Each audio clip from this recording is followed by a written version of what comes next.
Hello friends, ये है average का पार्ट 5 जिसमें हम डिस्कस करने वाले हैं एवरेज ऑफ कॉन्जिक्यूटिव नंबर्स के बारे में। ठीक है, ऑलरेडी इस डिस्कशन को हम पार्ट 2 में एवरेज के ले चुके हैं, जिसमें हमने इस पे डिटेल में डिस्कशन किया था, जिसमें average as a central tendency को भी हमने डिस्कस किया था। तो अगर आपने वो वीडियो नहीं देखा है तो ऊपर आई बटन पर क्लिक करके आप वो वीडियो देख सकते हैं, नहीं तो आपको डिस्क्रिप्शन में भी उस वीडियो का लिंक मिल जाएगा। ठीक है, उस वीडियो से एक छोटा सा कंसेप्ट मैं अभी एक्सप्लेन करूंगा आपको, और फिर उसकी हेल्प से हम ये 5 क्वेश्चन बनाने की कोशिश करेंगे। विद इन अ सेकेंड्स ये क्वेश्चन बन जाएंगे। ठीक है, बस आप ये कंसेप्ट थोड़ा अच्छे से समझ लीजिए। एवरेज जो होता है, एवरेज होता है measure of central tendency. Means अगर मैं आपको 3 ऑड नंबर दे रहा हूं, जैसे 1, 3 और 5, ये कॉन्जिक्यूटिव नंबर्स हैं, कॉन्जिक्यूटिव ऑड नंबर्स हैं। अच्छा, जो कंसेप्ट मैं बता रहा हूं वो केवल और केवल कॉन्जिक्यूटिव नंबर्स पे ही होगा। ठीक है, अब ये जो है ये कॉन्जिक्यूटिव ऑड नंबर्स हैं। अगर मैं इसका एवरेज बोलता हूं तो सेंट्रल वैल्यू ही मिलेगी, दैट इज 3। ऐसे ही अगर average of consecutive even numbers बोले तो 2, 4, 6, 8, 10, तो इसका क्या होगा, centre value again that is 6। ठीक है, तो ये average as a central tendency को यूज करने का तरीका है। लेकिन इसी में अगर मैं बोलूं, जब अगर ऑड नंबर्स हैं, जैसे 1, 2, 3 ऑड नंबर है, यहां पर भी 5 नंबर्स हमने लिया, तो सेंट्रल वैल्यू निकालना आसान है। लेकिन अगर इसी में इवन नंबर लेंगे, जैसे 2, 4, 6, 8, अब इसका सेंट्रल वैल्यू क्या होगा, इसका एवरेज क्या होगा, centre value, this is what centre value, that is 5। ठीक है, तो 4 और 6 के बीच की वैल्यू जो है 5 यहां पर। ठीक है, यही हमने देखा था, सेंटर वैल्यू का मतलब यही एवरेज होता है। ठीक है, यही अगर मैं नेचुरल नंबर बोलूं तो नेचुरल नंबर क्या हो जाएगा, 1, 2, 3, 4, 5, तो इसका एवरेज क्या होगा, 3। वैसे ही अगर मैं आपको एवरेज नेचुरल नंबर देता हूं, दैट इज 60, 61, 62, 63, तो इसका एवरेज क्या होगा, सेंटर वैल्यू, तो ये क्या होगा, 61.5। ठीक है, तो ये इस कंसेप्ट को यूज करने का तरीका है, और इसी कंसेप्ट की हेल्प से हम आज के ये 5 क्वेश्चन सॉल्व करने वाले हैं। ठीक है, नाउ इसी कंसेप्ट को अगर दूसरे तरीके से देखें कि अब हमें एवरेज गिवन है, अगर मैं आपको बोलता हूं कि 61 जो है वो एवरेज है 5 कॉन्जिक्यूटिव नेचुरल नंबर के, 5 कॉन्जिक्यूटिव नेचुरल नंबर का एवरेज 61 है, तो ऑब्वियसली 61 जो है वो सेंट्रल वैल्यू होगी। ठीक है, सेंट्रल वैल्यू मतलब बीच वाली वैल्यू ये होगी, तो इसके बाद 62, 63, यहां आ जाएगा 60 और 59, तो यही वो 5 कंसेक्यूटिव नेचुरल नंबर होंगे जिसकी एवरेज क्या होगी, 61 होगी। ठीक है, जैसे अगर मैं बोलूं आपको even 5 consecutive even natural even numbers का एवरेज है, फॉर एग्जाम्पल 5 का बोल रहा हूं मैं आपको, तो एवरेज फॉर एग्जाम्पल 50 है। ठीक है, तो इसके नंबर्स क्या होंगे, वो 5, 52, 54, 48, 46, ये वो 5 इवन कॉन्जिक्यूटिव नंबर होंगे जिनका एवरेज क्या होगा, 50 होगा। ठीक है, तो या तो हमें सीरीज दिया हुआ है उसका एवरेज निकालना, या एवरेज की हेल्प से सीरीज निकालना। ठीक है, इस सेंट्रल टेंडेंसी वाले कंसेप्ट से बहुत ही आसान हो जाता है। अब इसी का यूज करके हम ये 5 क्वेश्चन सॉल्व करते हैं। तो पहला क्वेश्चन है average of 4 consecutive odd number. 4 consecutive odd number average है उनका 12।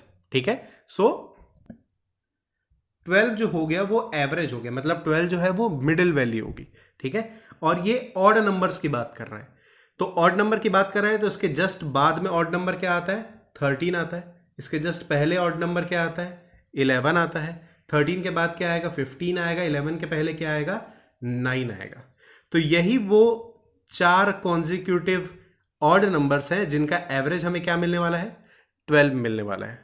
आई होप आपको सेंट्रल टेंडेंसी वाला कंसेप्ट समझ आ रहा होगा। इसी में पूछ रहा है कि लोवेस्ट ऑड नंबर क्या है, तो लोवेस्ट ऑड नंबर क्या हो गया, 9 हो गया। तो हमारा आंसर यहां पर डायरेक्ट आ जाएगा, दैट इज 9। ठीक है, आई होप आपको कंसेप्ट समझ आएगा, उसको अप्लाई कैसे करना है वो भी समझ आ रहा होगा। मूव करते हैं सेकेंड क्वेश्चन में। बोल रहे average of 5 consecutive odd number 61 है, तो 5 कॉन्जिक्यूटिव ऑड नंबर का एवरेज 61 हो गया। अब 61 खुद ही एक ऑड नंबर है, तो इसके बाद में क्या आएगा, 63, 65, इससे पहले क्या आएगा, 59, 57। ओके, ये क्या होगा, ये वो 5 कॉन्जिक्यूटिव ऑड नंबर की सीरीज हो गई जिसका एवरेज क्या आने वाला है 61 आने वाला है, ठीक है। और वही 5 कॉन्जिक्यूटिव नंबर हमको बोल रहा था। अब बोल रहा है what is the difference between highest and lowest number. So highest and lowest number के बीच डिफरेंस क्या है? सो हमें निकालना पड़ेगा 65 माइनस 57, 65 माइनस 57, तो ये क्या हो जाएगा? That will be 8। तो आंसर आ जाएगा इसका 8, ठीक है। अब इसमें मेरा दूसरा क्वेश्चन है कि अगर ये एवरेज चेंज हो जाए तो कोई फर्क पड़ने वाला है क्या? कोई भी फर्क नहीं पड़ेगा। अगर ये कॉन्जिक्यूटिव ऑड नंबर की सीरीज है तो पहला अगर x है तो दूसरा x plus 2, x plus 4, x plus 6 and x plus 8 ऐसे ही कुछ नंबर होंगे, ठीक है। जो अगर इस सीरीज से कंपेयर करें तो x की वैल्यू 57 है। कोई फर्क नहीं पड़ता कि 5 कॉन्जिक्यूटिव ऑड नंबर का एवरेज क्या है, कुछ भी फर्क नहीं पड़ता। अगर ये बोल रहा है 5 कॉन्जिक्यूटिव ऑड नंबर है और आपको डिफरेंस निकालना है हाईएस्ट और लोवेस्ट में, तो आंसर 8 ही होगा। इसको सॉल्व कैसे करना है, इसकी शॉर्ट ट्रिक आप कुछ ऐसे समझ सकते हैं कि अगर 5 नंबर बोल रहा है तो 5 से 1 कम कीजिए और उसको डबल कर लीजिए, ठीक है। 5 से 1 कम करके उसको डबल कर लीजिए। 5 माइनस 1 इज 4 और 4 का डबल क्या हो जाएगा? 8। ऐसे ही अगर बोल रहा है 6 कॉन्जिक्यूटिव ऑड नंबर है, उनका डिफरेंस निकालना है हाईएस्ट और लोवेस्ट का, तो 6 में से 1 माइनस कर लो, दैट इज 5, और उसका डबल कर लो, दैट विल बी 10। तो आंसर कितना हो जाएगा? 10। इसी की हेल्प से अगर आप क्वेश्चन नंबर 4 सॉल्व करेंगे तो वो बहुत आसान हो जाएगा। बोल रहा है average of 8 consecutive even numbers, 8 consecutive even number से 65। अब आपको डिफरेंस स्मॉलेस्ट एंड लार्जेस्ट के बीच में निकालना है। तो सिंपल सा आंसर है 8 है, 8 से 1 कम करो 7, 7 का डबल कर लो 14। तो इसका आंसर 14 होने वाला है। हमें कोई मतलब नहीं है कि ये एवरेज क्या दिया हुआ है, ठीक है। आई होप आपको कंसेप्ट समझ आ रहा है। कोई भी नंबर आप x की जगह ले लो, डिफरेंस बिटवीन ये हमेशा और हमेशा 8 ही आएगा, ठीक है। इसलिए सेकंड का आंसर क्या है? 8 है। मूव करते हैं थर्ड क्वेश्चन पे। थर्ड क्वेश्चन है average of 4 consecutive even number is 27। सो 27 जो है वो एवरेज है 4 कॉन्जिक्यूटिव इवन नंबर्स का। तो इसके जस्ट बाद वाला एवरेज नंबर इवन नंबर क्या होगा? 28। उसके बाद होगा 30। इससे जस्ट पहले वाला क्या होगा? 26। उससे पहले क्या होगा? 24। तो यही वो 4 कॉन्जिक्यूटिव नंबर्स हैं, इवन नंबर्स हैं, जिनका एवरेज क्या हो सकता है? 27, क्योंकि इसकी सेंटर वैल्यू क्या है? 27 है। आपको स्मॉलेस्ट नंबर निकालना है तो स्मॉलेस्ट क्या हो गया? 24 इज द स्मॉलेस्ट नंबर, ठीक है। आई होप आपको समझ आया होगा। हाईएस्ट नंबर कितना है? 30 है। अब अगर आपको बोलता है कि डिफरेंस निकालो स्मॉलेस्ट एंड लार्जेस्ट नंबर पे, क्योंकि 4 बोल रहा है तो 4 में से 1 कम करेंगे 3 का डबल कर लो 6। So difference between largest and smallest number 6 आ जाएगा। इसको देखने की जरूरत भी नहीं है, ओके। सो 30 माइनस 24 6 आ जाएगा। आई होप आपको कंसेप्ट समझ आ रहा है, okay. Question number 4, question number 4 को हमने अभी डिस्कस किया 14, लेकिन जो नॉर्मल कंसेप्ट है उससे डिस्कस कर लेते हैं। अगर 8 कॉन्जिक्यूटिव इवन नंबर्स हैं जिनका एवरेज 65 है, तो अगर 65 एवरेज है तो इसको सेंट्रल वैल्यू लेके चलो। इसके बाद जस्ट इवन नंबर क्या आ जाएगा? That is 66। उसके बाद वाला 68, 70, 72। इसके जस्ट पहले क्या आ जाएगा? 64, 62, 60 एंड 58, ऐसा कुछ आ जाएगा, ठीक है। अब हमें निकालना है difference between the highest lowest and the highest number. So 72 minus 58 करेंगे तो आंसर कितना आएगा? 14 ही आंसर आएगा, जो हमने बिना ये सब कैलकुलेशन करके ही निकाल लिया था। 8 माइनस 1 मल्टीप्लाई 2, डायरेक्ट आंसर आ जाएगा, ठीक है। इतना कुछ भी लॉजिक लगाने का, टाइम वेस्ट करने का मतलब नहीं है एग्जाम में, ओके। मूव करते हैं लास्ट क्वेश्चन में। फिफ्थ क्वेश्चन है if sum of 3 consecutive odd number is 213। अगर मैं 3 नंबर का एवरेज बोल रहा हूं A B C divided by 3, यही एवरेज होगा। अगर इसका एवरेज फॉर एग्जांपल 213 है तो ये तीनों का सम कितना हो जाएगा? That is 213 multiply 3।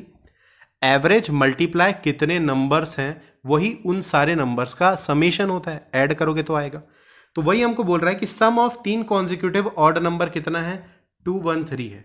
इसको डिवाइडेड बाय 3 कर लूंगा तो एवरेज आ जाएगा, जो कि कितना आएगा? 71 एवरेज आएगा। अब बोल रहा है फाइंड द फर्स्ट टर्म। अब ये 3 कॉन्जिक्यूटिव ऑड नंबर का एवरेज है तो ये सेंटर नंबर होगा, तो इसके बाद क्या आ जाएगा? 73। इसके पहले क्या आ जाएगा? 69। यही वो सीरीज होगी। इनको ऐड करोगे तो कितना आएगा? इन सबको ऐड करेंगे तो आएगा 213, और इसका एवरेज क्या है? 71 है, ठीक है। तो स्मॉलेस्ट नंबर बोल रहा है तो 69, ओके। सो सिंपल सा, ये सब लिखने की जरूरत नहीं है। अगर आपको एवरेज पता चल गया 3 कॉन्जिक्यूटिव ऑड नंबर का एवरेज 71 है तो 71 जो है वो सेंट्रल वैल्यू होगी। सेंट्रल वैल्यू पता चल गई तो उससे पहले और उसके बाद का बता सकते हैं। अगर लोअर बोल रहा है तो विच नंबर चाहिए तो उसके पहले का देख लो, अगर लार्जेस्ट नंबर चाहिए तो उसके बाद वाला देख लो। ठीक है, ये बहुत ही कॉमन पैटर्न है एवरेज का जो पूछा जाता है एग्जाम में अधिकतर। ओके, तो ये कंसेप्ट आप अच्छे से समझ लीजिए। अगर आपको कोई भी डाउट है तो प्लीज़ नीचे कमेंट करके पूछ लीजिए मुझसे। अगर आपको वीडियो अच्छा लगा हो तो लाइक कीजिए, अगर आपको इन्फॉर्मेटिव लगा हो, कुछ नया लगा हो या आपसे क्वेश्चन सॉल्व होने चालू हो रहे हैं आप, तो आप प्लीज़ इस वीडियो को लाइक कीजिए, चैनल को सब्सक्राइब कीजिए। ऐसे ही वीडियो देखने के लिए मैं और भी सारे टॉपिक्स और भी डिफ़िकल्ट क्वेश्चंस लेके आता रहूँगा आपके लिए। प्रीवियस ईयर क्वेश्चंस जो एग्ज़ाम में आ चुके हैं वो सारे क्वेश्चंस आपको मिल जाएंगे। So thank you.